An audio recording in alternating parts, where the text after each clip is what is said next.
o'tgan olamu inson go'zal, sen yuborgan Mustafa Qur'on go'zal, sen buyurgan har amal iymon go'zal, ruhlaricha suyganing vijdon go'zal.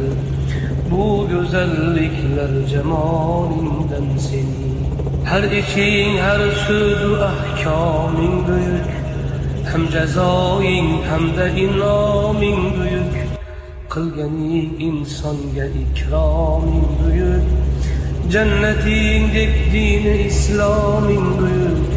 Bu buyukliklar jalolingdan sen yaratmış ikki dunyoing tugal, har sifating hamma asmoing tugal, barcha manglaylarda imloing tugal, dillar ichra chekkan imzoing tugal. Bu tugalliklar kamoling